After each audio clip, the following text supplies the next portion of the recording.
Hello folks, Jack here from Peach Guitars, and now seems like a very good time to talk to you about Gibson Custom Shop Les Pauls, namely because this is the 60th anniversary of the 59 burst, which is an example of which I'm holding right now. So basically this year Gibson started to do some really special stuff to their historic Les Paul line, and we've ended up here with the 60th anniversary. So rather than talk to you too much about the specs of these guitars and what makes them kind of stand out from previous years, I just wanted to talk more about the kind of aspect of what a player would think when they're going to pick up one of these guitars for the first time. Perhaps if you haven't played a Les Paul reissue from a few years ago, you wouldn't necessarily be able to relate some of the differences as to why these guitars are now so fantastically accurate. But if you're just picking one of these up for the first time and you've never played an original, for example, to reference it against either, basically, these are the best iterations that the Custom Shop has ever produced in terms of historic guitars, in my opinion, and you can rest very safe in that knowledge that you're basically going to be purchasing in one of these 60th anniversary Les Pauls the most accurate and the most kind of tediously recreated version of those original guitars that I think the general consensus would agree that's exactly what they've done here. So some of the specs are very important to these guitars, stuff like the bumblebee caps that we've all heard about, the tone caps in these guitars. Do they make a big difference to the tone? It's kind of arguable, but really the end result means that it sounds like a historic Les Paul. They've started to use hide glue again to couple the maple cap top to the mahogany body. Again, does it impact the tone in a significant way? The end result is it sounds like a historic Les Paul. The custom buckers that are now in these guitars are wound specifically for every model that they make, so they're not just off-the-shelf pickups. These are Alnico 3 magnet, very weak sounding humbuckers, and in fact they're not wax potted, which was really crucial to recreate some of those early burst like 58, 59 Les Paul tones. Again, that obviously has a little bit more of a dramatic impact on the tone of the guitar, but the end result means that it's just a really accurate recreation of those original Les Pauls. So I just wanted to play some of the tones that you can get out of these things just to illustrate how close they can get and address one of the popular misconceptions about Les Pauls of this era, which is to say that a lot of the time when we hear those classic rock tones that were recorded with these guitars, we often think of them as very thick sounding, very often quite heavily driven sounds, when in actual fact these guitars, obviously the mahogany wood makes a bit of a difference in terms of giving it some extra thickness, but these pickups that were on the original guitars were very weak sounding pickups. They were very bright, and to that end they've really gone to some quite extensive lengths to make sure that you get that really open, high-end, high-frequency tone out of these pickups. So these aren't high-gain pickups at all, and as you'll have heard on the intro there, I had a fairly gainy sound and was just using the volume controls to react and get a cleaner tone and then pull them up to get a more driven tone, and it's much more responsive than perhaps some of the earlier iterations that the Custom Shop were producing for historic guitars. Now that's not to say that there were anything wrong with those earlier reissues. I have one myself from 2011, back when they were under the kind of R moniker, so you had R8s, R9s, ROs for the 1960 reissues. And those were fantastic guitars, but they weren't necessarily, even though they were reissues, they weren't necessarily paying too much attention to capturing the original essence of the burst guitars from the late 50s era. What they were just fantastic Gibson Les Pauls, and there's no denying that those guitars were absolutely brilliant in their own way, but these ones now, to my ear, and having owned a slightly earlier version of what this guitar was essentially trying to be all along, these ones definitely have it in spades, the kind of original characteristics that made those guitars so fantastically unique. So let me just play you a few more tones. I'm going to start with the neck pickup, because this is one of the biggest focuses for me when I play a Les Paul. I want to see how clear that neck pickup can be.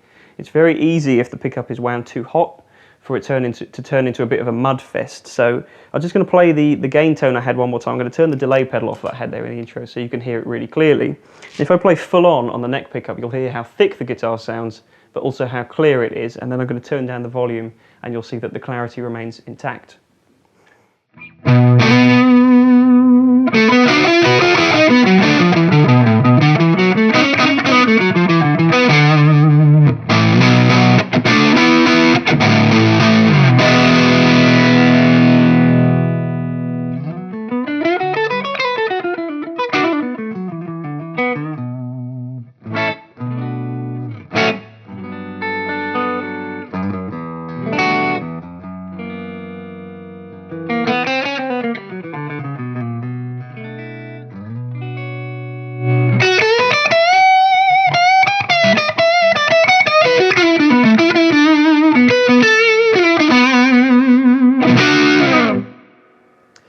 Okay, so as you can hear, that's a really open sounding pickup. It's not necessarily what most people might think of as the definitive Les Paul neck pickup sound. We can definitely get there. If I add a bit more gain from another overdrive pedal, you'll hear that once you start to add some more compression to the signal, you do get that thick effect. But really the important thing is to have as much clarity coming from the guitar as possible, and this pickup really nails that. So I'm going to add in another overdrive pedal and you'll hear how much thicker it gets now.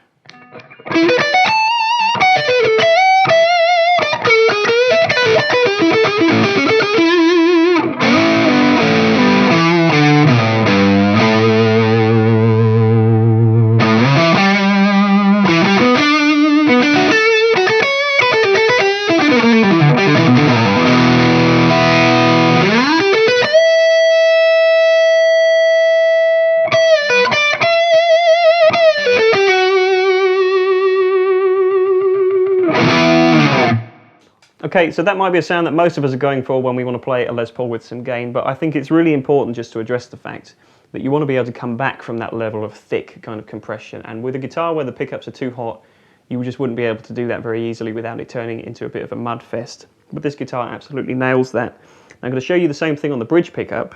Now, ordinarily, a lot of people, and I've spoken to a couple of guys today, in fact, that mentioned that these guitars are very bright and they weren't expecting that from a Les Paul. But again, that's kind of the character that those original guitars had, especially as the magnets in the pickups would weaken over time.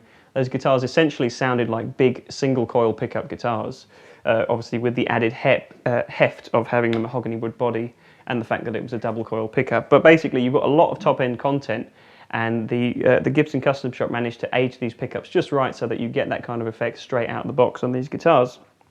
So I'm just going to play, I've just got the one overdrive pedal on now. This is the Wampler Tumnus into a Dr. Z Maz amplifier. Not too gainy, but I'm just going to show you the bridge pickup tone now, full on the volume, and I'm going to do the same thing, clean it up on the volume so you can hear how clear it remains.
Okay, and once again, as I did before with the neck pickup, I'm going to turn on a second overdrive pedal, which in this case is the string singer side of the Kingtone Duelist pedal. So basically a tube screamer style circuit, just to give a bit more gain and thickness so you can hear that too.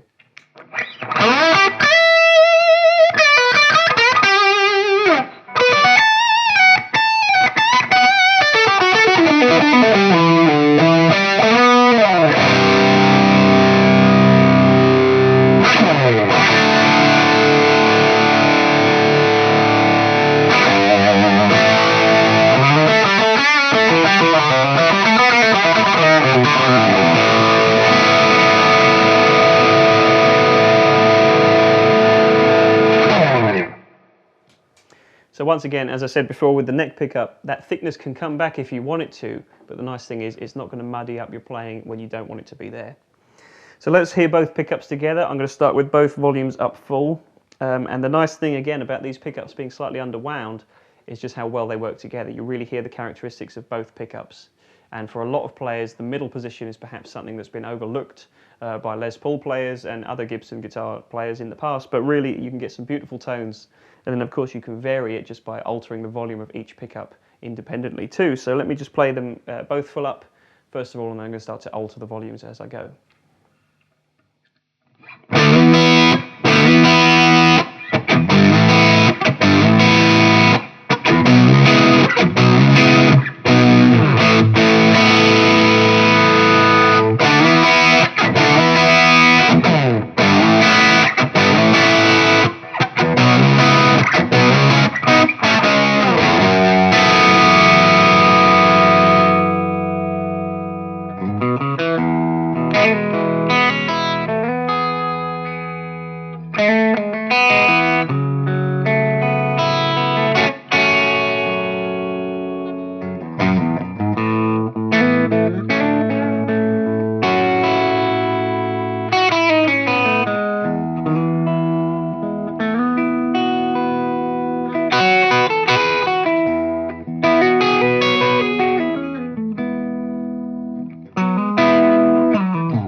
So as I said, both pickups work absolutely beautifully together. And the reason I haven't turned the overdrive pedal off at all at any point so far in this demo is just because I want to show how dynamic these pickups can be. Even with a fairly hefty gain sound, you can still get really nice, fairly open sounding clean tones, which with Les Pauls of the past just weren't that easy to get, in my opinion. So I'm just going to turn the tumnus off so you can hear just the amp by itself, and I'll just play these pickups again so you get a bit of an idea how they sound with a bit of a cleaner tone.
So yeah, that just again proves how versatile a guitar a Les Paul can be, especially in this kind of configuration with the harking back to the original burst format. They're just absolutely fantastically versatile guitars. They can do everything from really nice, sparkly, clean tones. Obviously, you're not going to mistake it for a Fender-style guitar with single coil pickups, but it can approximate some of those really nice clean tones that, again, most people just might not naturally associate with a Les Paul tone. But equally, it can go completely the other way. So to finish this off, let's just turn on both overdrive pedals again. I'll get some more high gain tones and turn the neck tone off as well so I can get that kind of Eric Clapton woman tone thing and just show you how well these guitars do that.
Okay, I turned the delay back on there at the end just to make it even bigger sounding.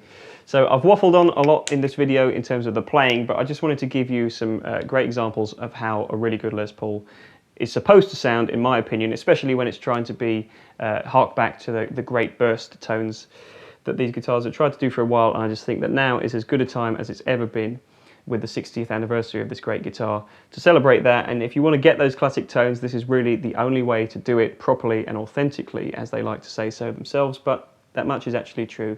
These are absolutely stunning guitars, and the best thing is they look better than any of the reissues have done in recent years, I would say, again, just personally.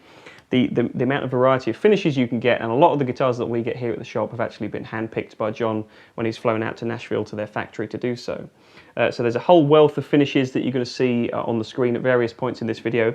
This is called Kindred Bursts. Obviously it's reminiscent of the old tobacco burst finishes, but they have added a whole wealth of finish options to this line so that you can really be particular about the kind of burst finish that you get. So that about sums up a bit of information on these guitars. I hope you've enjoyed this video, and hopefully it's provided a little bit of information about these guitars, but ultimately they are players' guitars in my opinion, and the best thing you want to do is come down and play them for yourselves, and you'll find out just what all the fuss has been about, and these 60th anniversary Les Pauls are as good as they've ever been. Okay, so there we are guys. I hope you've enjoyed this video on the Les Paul, and if you have, as always, please leave us a like and comment down below with your thoughts. Tell us what your favourite Les Pauls are and how you think these guitars stack up to the Les Pauls that you've played in the past. And if you want any more info on these guitars, you can do so by going to peachguitars.com, and you'll be able to see the full inventory of Gibson Custom Shop guitars, including all the 60th anniversary Les Pauls that we've got in stock.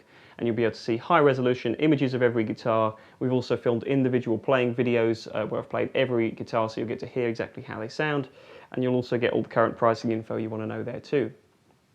So do us a favour and share this video if you've enjoyed it too, and remember to hit that subscribe button down below if you haven't done so already, and also tap the bell icon that's next to it so you'll be notified of all the video uploads we make in the future. So that's it guys, I hope you've enjoyed this video. Thanks so much for watching as always, stay tuned, and I'll see you next time. Cheers.